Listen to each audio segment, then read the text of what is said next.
L'avenir de l'automobile est électrique. C'est une certitude. Mais qui construira cet avenir?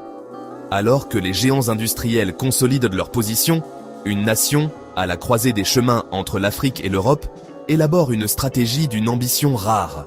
Dans la course mondiale vers l'électrification, certaines nations se contentent de suivre. D'autres, plus rares, décident de redéfinir les règles du jeu. Le Maroc ne se contente pas de suivre la tendance des voitures électriques, il a l'ambition audacieuse de maîtriser l'ensemble de l'écosystème. Il ne s'agit pas simplement d'assembler des véhicules importés en kit, mais de construire toute la chaîne de valeur à partir de zéro, sur son propre sol. C'est une stratégie intégrée, une vision holistique qui connecte chaque maillon, de l'extraction minière à la livraison du véhicule fini. Penser de la roche à la route, c'est plus qu'un slogan, c'est un plan directeur industriel. Une feuille de route méticuleuse pour transformer les richesses géologiques en une puissance industrielle de haute technologie. Des mines, où tout commence, aux matériaux de batteries de haute technologie, puis à la fabrication des batteries elles-mêmes, à leur intégration dans les voitures, et enfin, à l'exportation vers l'Europe et au-delà. C'est ça le plan. Un plan qui capitalise sur les atouts naturels du pays pour construire un avantage compétitif durable dans l'industrie la plus importante du XXIe siècle. La première étape de ce voyage commence sous terre. Première étape, les mines. Le fondement de toute cette stratégie repose sur ce que la terre marocaine a à offrir. Le pays possède des gisements de cobalt à Bouazer, un métal essentiel pour les cathodes des batteries lithium-ion traditionnelles. Mais, plus important encore, le Maroc détient plus de 70% des réserves mondiales de phosphate. Pourquoi est-ce soudainement devenu le trésor de la transition énergétique? Parce que les batteries LFP, celles au lithium-fer-phosphate, connaissent une popularité fulgurante. Elles sont moins chères, plus sûres, ont une durée de vie plus longue et ne dépendent pas de métaux controversés comme le cobalt. Le phosphate est l'ingrédient secret. Il transforme un produit de base, traditionnellement utilisé pour les engrais, en une ressource stratégique pour la mobilité de demain. Le Maroc ne se contente pas de posséder la ressource, il possède l'expertise pour la transformer grâce à son champion national, le groupe OCP. Une fois la roche extraite, la véritable création de valeur commence. Deuxième étape, les matériaux. La véritable création de valeur ne réside pas dans l'exportation de roches brutes. Elle se trouve dans leur transformation. Le pays signe activement des accords pour l'implantation d'unités de production de cathodes et d'anodes, les deux pôles d'une batterie. Des usines de raffinage de phosphate en acide phosphorique purifié de qualité batterie sont en cours de développement. Et des usines de produits chimiques précurseurs, comme le phosphate de fer lithier, sont prévues. L'idée est simple mais puissante. Ne pas expédier de matières brutes à faible marge, mais les transformer en composants de haute valeur directement à la source. Chaque étape de transformation ajoute de la complexité, de la technologie et surtout de la valeur. Ces matériaux avancés sont la nourriture des futures usines de batteries. Troisième étape, les batteries. C'est ici que la vision prend une forme physique. Plusieurs consortiums, notamment avec des partenaires asiatiques leaders du secteur, ont annoncé des projets de gigafactories et de pôles de matériaux pour batteries. Ces usines ne seront pas implantées au hasard. Elles seront stratégiquement situées près des grands ports comme Tangermed, l'un des plus grands et des plus efficaces d'Afrique, et dans les zones industrielles dynamiques autour de Kenitra et Casablanca, qui sont déjà les cœurs battants de l'industrie automobile marocaine. La logique est implacable, construire les cellules là où se trouvent les composants, les alimenter avec de l'énergie éolienne et solaire bon marché et abondante, puis les charger directement sur les navires à destination de l'Europe ou les acheminer vers les usines automobiles locales. C'est l'optimisation de la chaîne logistique poussée à son paroxysme. Avec les batteries prêtes, l'étape finale de l'intégration peut commencer. Quatrième étape, les voitures. Le Maroc n'est pas un novice dans le secteur automobile. Il assemble déjà des centaines de milliers de véhicules chaque année pour des géants comme Renault et Stellantis, ce qui en fait le premier producteur de voitures du continent.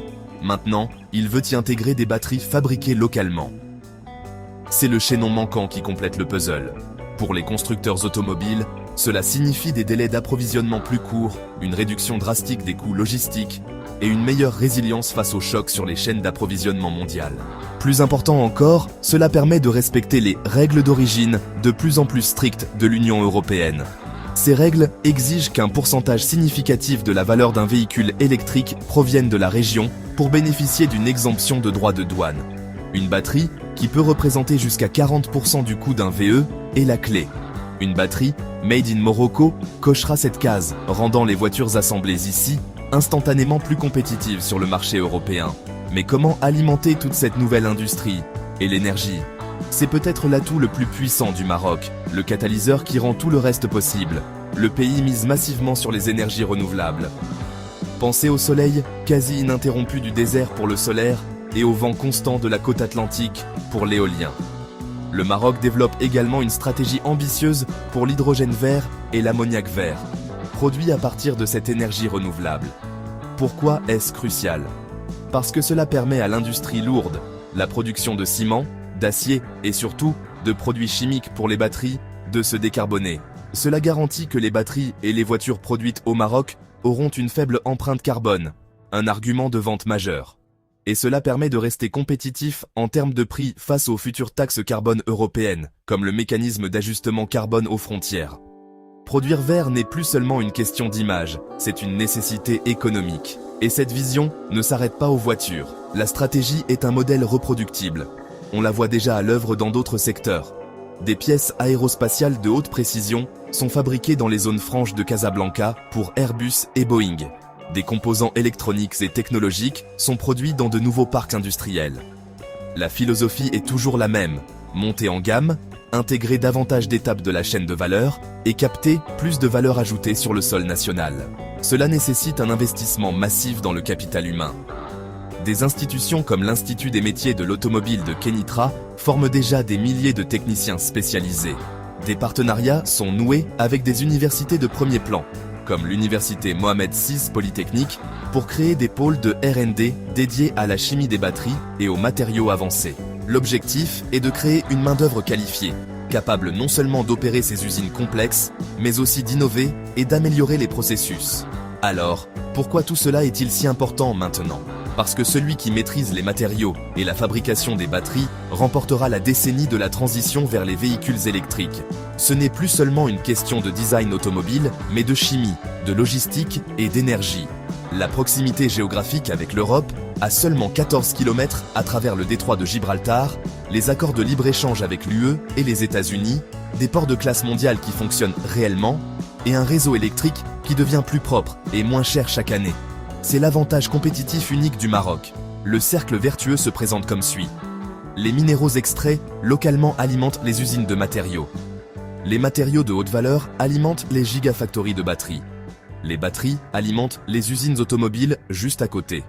Les voitures finies, compétitives et à faible teneur en carbone sont exportées, générant des revenus qui alimentent l'emploi, la formation et le réinvestissement dans la prochaine génération de technologies. Et puis on recommence, mais en plus grand, en plus efficace, en plus intégré. Du minerai à la prise de courant, de la mine au moteur, du soleil du désert à la batterie qui alimente votre trajet. C'est une transformation industrielle d'une ampleur rare. Le Maroc ne veut pas seulement assembler l'avenir, il veut le fabriquer, le posséder, de la première molécule de phosphate à la dernière mise à jour logicielle du véhicule. Il s'agit de passer du statut de simple atelier à celui de véritable usine d'ingénierie. Bien sûr, les défis sont immenses.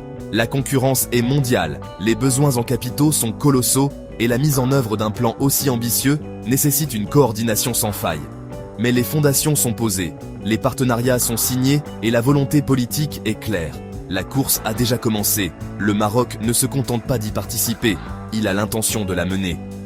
Il ne s'agit plus de savoir si cette vision se réalisera, mais à quelle vitesse et à quelle échelle. Le royaume est en train de se positionner non pas comme un suiveur, mais comme un futur pilier de l'industrie automobile mondiale.